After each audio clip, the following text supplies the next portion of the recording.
Good afternoon, Board of Directors, and thank you for listening to our recommendation and implementation plan for Advanced Asset Tracking Systems Incorporated's product, the Blue Rover. My name is Taylor, and today with me, my team of consultants consists of myself, Francis, Stephen, Ali Khan, Christina, and Jenny. So to quickly outline the agenda for today, first we'll be telling you what we believe to be the main problem with AATSI and the Blue Rover. We'll identify the decision criteria that needs to be outlined in the ultimate decision, show you a short video of the industry we believe you should go into, outline the recommendation and implementation plan for the Blue Rover, and give you a chance to ask any questions you would like. So, the main problems. Currently, the Blue Rover has so many different capabilities and is so versatile of a product that it has not been outlined to the consumers the exact benefits they can derive from it. And as a result, it is hard to sell the product to them. We also need to make sure that the industry that Blue Rover can go into most accurately represents the capabilities that come from the product. We also need to make sure that we grow AATSI and the Blue Rover in terms of sales and make sure the company is profitable. The decision criteria that needs to be outlined are: we need to make sure that the organizational structure more accurately represents the organization's core values. We need to make sure that the core values of the Blue Rover are accurately represented to the consumers so they will be interested in purchasing the product. We need to make sure that there's an attainable target market that has an opportunity for growth. So the industry that AATSI ventures into has to have the opportunity for growth in the long run and make sure that the profits are sustainable. And no matter which industry that we venture into, we need to make sure that there's an increased awareness of the Blue Rover platform. Alright, so what exactly can the Blue Rover do? Well, due to its multiple functions, there are many industries and markets that we looked into. The first was expanding within the mining industry. Next, we looked into further expansion within the transportation industry, specifically looking at intermodal transit. Next, we looked at licensing to defense contractors. And finally, we looked at expansion into the utility industry, specifically looking at water main systems in large cities. So now let's look at some background information on the industry that we chose and optimally what we will recommend to you.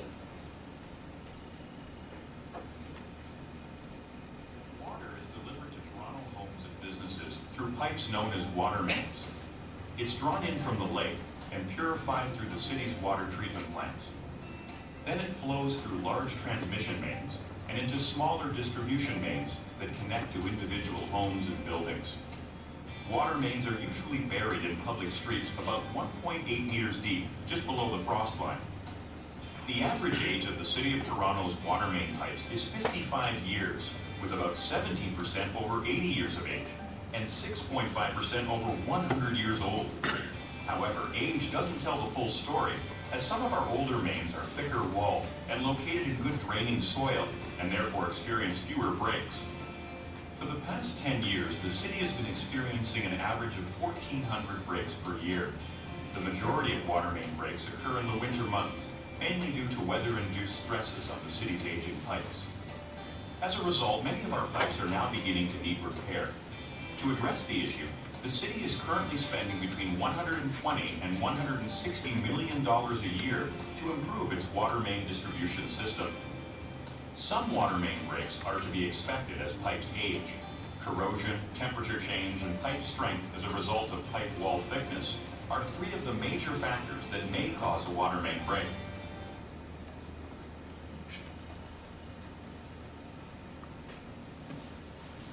We recommend that the Blue Rover be implemented into the utilities industry as a water main leakage detection system, starting with Toronto's water main system.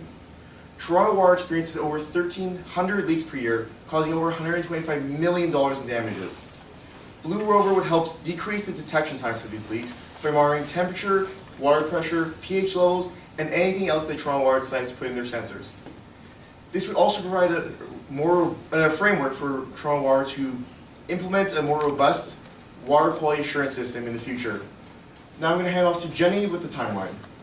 As you can see, we'll be approaching Toronto this coming year, having Blue Rovers implemented and running within the next 6 months after it's approved. By 2014-2016, we'll be approaching Montreal, Vancouver, and Calgary, the three fastest and largest foreign populated cities following behind Toronto. In 2017, we'll address issues and target other large populated cities across Canada. And finally, in 2018, we'll expand into large populated cities along the border in the USA. So the marketing strategy that we've decided upon is implementing the Blue Rover based on geographic location and the benefit that it can provide to consumers. Because every city, especially those cities in North America, rely on water main systems, we feel that our target market is easy to identify, reachable, and has a need for the product. Also, because the product itself won't have to change, we believe that we are saving the research and development team costs, both now and in the long run. So due to the fact that the Blue Rover is currently an unsought product and many of the consumers that will be in this industry will not be aware of the product, we believe that it's very important to outline the advantages and competitive advantages that the Blue Rover has over the competition. As a result, we feel it is vital for the Blue Rover to create a positioning statement when entering into the water main systems. Our positioning statement reads as follows. For municipal governments who desire a method to save costs on repairs and damages due to water main breakages, Blue Rover is an innovative device that provides information via data sensors that assist in the mitigation of damages. Unlike other monitoring devices, Blue Rover has two-way communication capabilities with the ability to withstand high water pressure. So for this product, we decided to put one Blue Rover and 5 sensors every kilometer to ensure precision and accuracy when finding the issue. Also, this will save the repair team's time and money. Since this is an unsought product, we decided to offer a 15-year limited warranty to cover any manufacturing defects and ensure that the satisfaction of our customers. Here in this diagram of a 1 kilometer pipe, we would be putting a Blue Rover at each end, also 5 sensors spaced evenly in between with wires running up from both the Blue Rover and the sensors up to antennas that will be broadcasting to the Blue Rovers. They can be put in electrical boxes, telephone pole wires, on the ground, or even lampposts. So for the price of this product, we decided to keep it at $1,700 because you are currently selling to your customers at $1,700, and if we increase the price without changing the product, we would be undermining the Toronto Water. We'd be offering quantity discounts to Toronto Water, meaning the more we sell to them, the more of a price we can negotiate with them. Also, included in the price is the training to install, implement, and use the product. Alright, so we will be using a selective distribution strategy by targeting one city at a time, as we demonstrated to you in the implementation timeline. By targeting the largest populated cities, we will therefore be targeting the widest distribution of water, the largest water processing plants, as well as the greatest number of workers. So due to the complexity and multifunctionality of the Blue Rover product, we believe that the best way to sell to the City of Toronto is through personal selling and the generation of awareness. With over 1,300 water main breakages in the City of Toronto annually alone, we feel that there's a large hole that the Blue Rover can mitigate with its machine-to-machine communications and its ability to withstand a high amount of water pressure. Furthermore, add in success in the past with the food and trucking industry, and we believe that the government will be on par with Blue Rover's platform. At the same time, we want to make sure that we continue with trade shows and make sure that the Blue Rover doesn't limit its opportunities in terms of other industries, as well as limit its potential market growth. We've also redesigned the website to further show what the Blue Rover can do and basically change the color scheme to make it more visually appealing to our consumers. So here we have a prototype of what the Blue Rover new website would look like. On the left we have the current industries, which were highlighted before, but we better highlight them on the side. In the middle we have the regulations for those industries, so if anyone has a bit of confusion or they want to know more about what the Blue Rover does, they can read that and sort of see how it affects their product. And finally, we've added a See What We're Up To section, so that individuals can sort of see what the Blue Rover has done in the past, what it is doing right now, and what it plans to do in the future.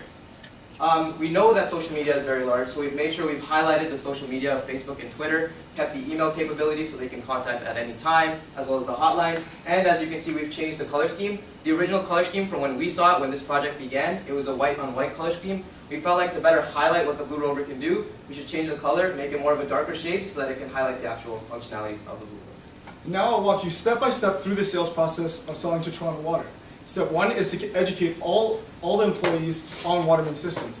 We will be contacting Ferdine Haji, an industry specialist at Toronto Water, to come down and educate us on how the Blue Rover can work with water main systems. Step 2 is to present the plan to Toronto Water. The CEO and the sales team will go down to find Brian Ha, systems integrator, and explain to them how much they can save the government as well as what benefits can be sought from it. Step 3 is to obtain a purchase order from the City of Toronto. We would sit down with Toronto Water and negotiate a price that both parties would be happy with. Step 4 is to acquire feedback from Toronto Water. This is to follow up and to ensure that everything is running smoothly, and if they have any questions or concerns, they can always reach us. So in order for us to meet potential demands for our potential clients, we need to make some minor changes. We need to hire 2 sales representatives with a background in water management and technology so that we are saving the training time. We need to hire 2 application engineers as well as 2 accounting assistants who will facilitate in research and development and back office operations. As AATSI continues to grow in human capital, the company needs to address the issue of employee capacity. The best decision is to relocate into the Kitchener region so that we're able to work with other innovative and technological companies. We'll relocate to a 2,000 square foot office space to handle any future demands for cubicles, inventory, and boardrooms. Here is 1448 King Street East, Kitchener, Ontario. This location is right in between the two key locations to help with AATI's development, the Community Tech Hub and the University of Waterloo. This will facilitate recruitment and relations with other technology companies. So our proposed internal structure will allow for more autonomy in order to better the transition into a sales-oriented firm. So this means that the firm will become more decentralized, with Lorado taking on fewer responsibilities and utilizing Robin to her full potential by making her Director of Marketing and Sales. Additionally, the COO will have a larger span of control, and the back office will be modified to report to Willie Joe. This means that there will be higher flexibility, more innovation, and more autonomy, specifically between the sales and engineering departments. So as you can see, we have restructured the internal structure. We have eliminated the hierarchy so that each executive has a larger span of control. We have added 2 accounting assistants, 2 sales representatives, as well as 2 application engineers, and we have contracted in a human resources department, as we know that this is currently a major constraint for you. Going back to what Taylor said in the decision criteria, we believe that Blue Rover needs to start making profits soon, which is why we chose an implementation plan that can generate a gross profit of $1.25 million upon completion of the sale, and a gross profit of almost $6 million over the 15-year life cycle of the project. This translates to an added net profit of almost $700,000 over and above whatever is made from the shipping industry, and an added savings of almost $600 million to the Government of Toronto over the life cycle of the project. Please keep in mind that this is just for the Toronto project, and that due to the low effort required to maintain the project over the life cycle of it, we would be able to sell to other cities with the exact same sales force. At this point in time, we'd like to thank you for listening to our recommendation and implementation of the Blue Rover into the water main industry. I'd like to open the floor for any questions you may have.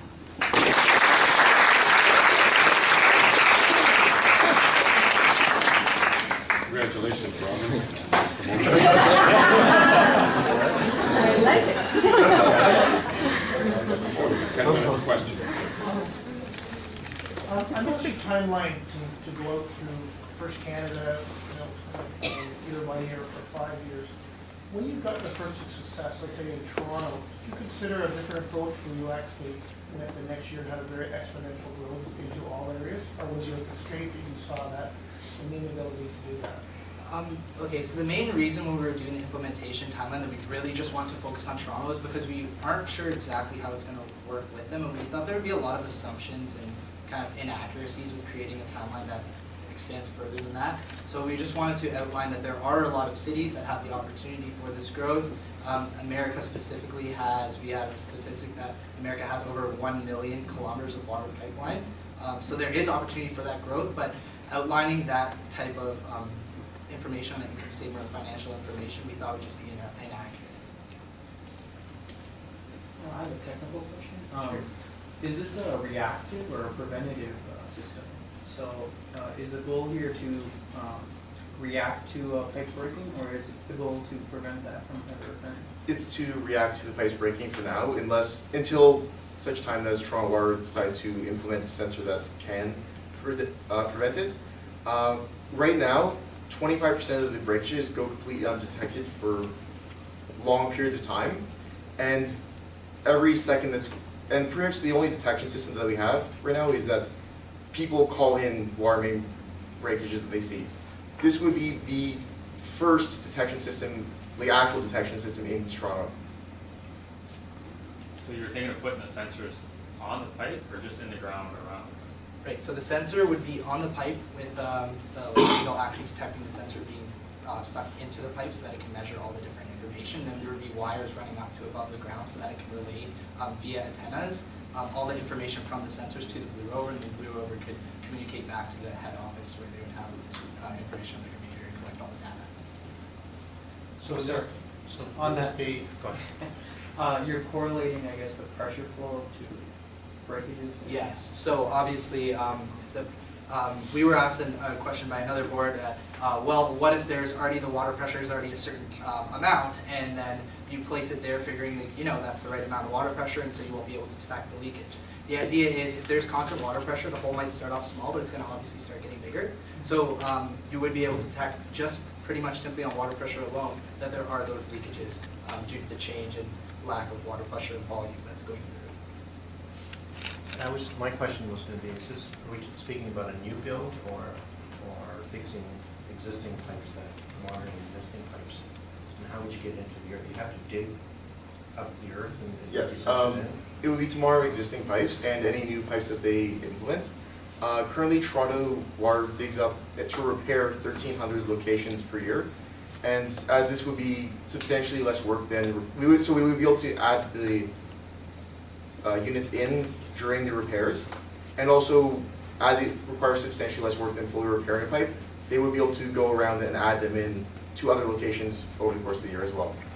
Just to add on that, not only do they fix the 1,300 pipes, they're also, Toronto Water also realizes the concern, and they're actually committed to fixing 60, 80 kilometers worth of pipe, just repairing it before it's even broken each year. So at any time that they're putting in the new pipe, or any time they're going down like that, they would obviously be putting the blue over the same time. And we're talking about freshwater pipes? Yeah, so it would be Yes. the water pipes that pretty much deliver the water that you're getting in your sink, that you're getting in your shower at your house. What about a system where if you put the Blue Rover in some kind of form and let it flow down the water pipes, that way you wouldn't have to dig up the water pipes, you could see if there's any cracks or... That could be a theoretical other solution. However, it would require a lot more. It would require us to find. It was already difficult enough to find information about this one as is, as nothing similar had been done. We would have to put it. It would be very difficult to find the accurate data for how much it would cost and other stuff like that. So you spoke to the people in Toronto, municipality in Toronto? Sorry, regarding Have you what? spoken to?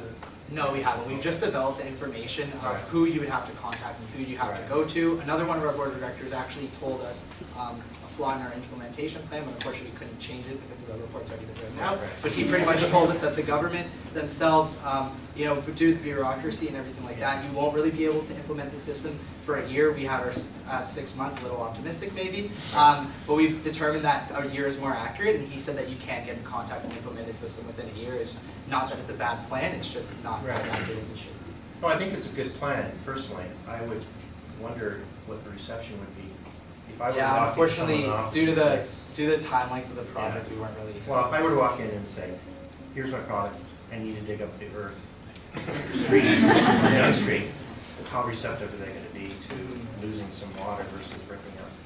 Unless there's a sinkhole ready to happen. Right, yeah, that's definitely a question that we did look at. I guess the idea was the fact that we realized that they are doing all the repairs at a certain time, and they have committed to repairing all the damages. They are realizing $125 million worth of damages that are not really as much due to the repair costs of the pipes and the digging up, at least from the information we found. It's a lot more due to the leakages that actually result and being sued when someone's house is flooded or something like that. So they're really realizing large damages in that way. So if we could demonstrate them with a system that has autonomously gives them the information that they can be notified right away and fix the problem, we hope that they would be interested in that.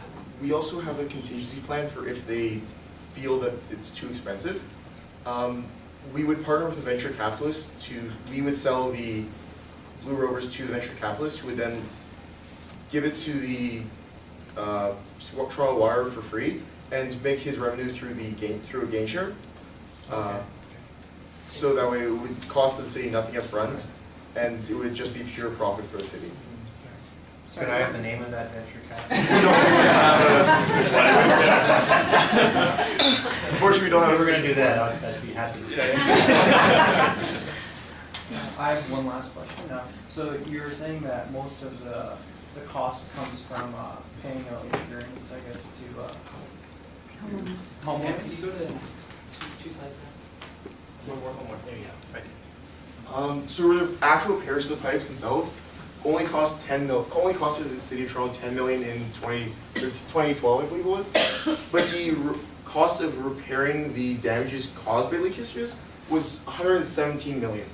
And that's usually to residential homes or something? to streets, to residential homes, to various things.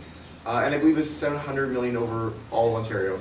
So would it make more sense then to maybe monitor that asset, not maybe digging down to the pipe, but monitoring the residential homes and maybe some of the street area, having sensors on the terrain rather than having to dig them down to the pipe? Well, the idea of this was to get a detection of the leakage as early as possible.